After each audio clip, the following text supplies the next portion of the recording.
ரொம்ப தாங்க முடியாத சோகம். தலையில இடி விழுந்த மாதிரி இன்னைக்கு அப்படி ஒரு செய்தி. இதை நாங்க யாருமே எதிர்பார்க்கல.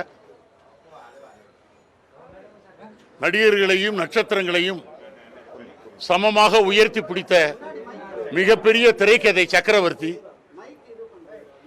அண்ணா எந்த ஒரு சூறாவளி அடித்தாலும் சரி பாக்யராஜனை தன்னுடைய நிதானத்தை இழக்கவே மாட்டார்.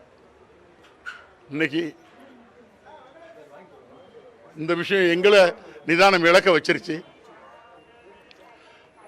அவரை நேசிக்கக்கூடியவர்கள் எத்தனையோ பேர் இருக்காங்க, எவ்வளவோ பேர் அவரை நேசிக்கிறாங்க.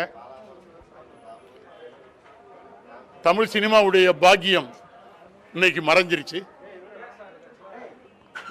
இது ஈடு செய்ய முடியாத இழப்பு. அண்ணா அடிக்கடி சொல்ற வார்த்தை, சார்லி உனக்கு எந்த விதமான அப்பாயின்மெண்ட்லாம் கிடையாது சார்லி, நீ அனுமதியே இல்லாமல் நீ எப்போ வேணாலும் வரலாம் அப்படின்னார். இன்னைக்கு அனுமதி இல்லாமல் அவரை பார்க்க வந்தது தான் எனக்கு வேதனை. மேடம்கிட்டையும் பாப்பாட்டையும் சாந்தனுட்டையும் சொல்லிட்டு வந்தேன். அவர் நம்ம கூடவே இருக்கிறார்.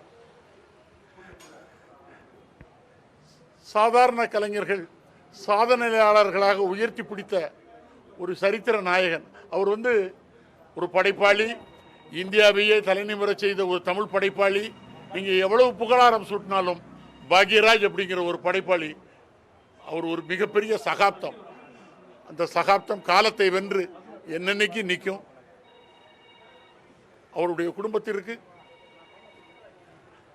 அண்ணனுடைய ஆன்மா சாந்தி அடையணுங்கிறதுக்காக நான் வேண்டிக்கிறேன்.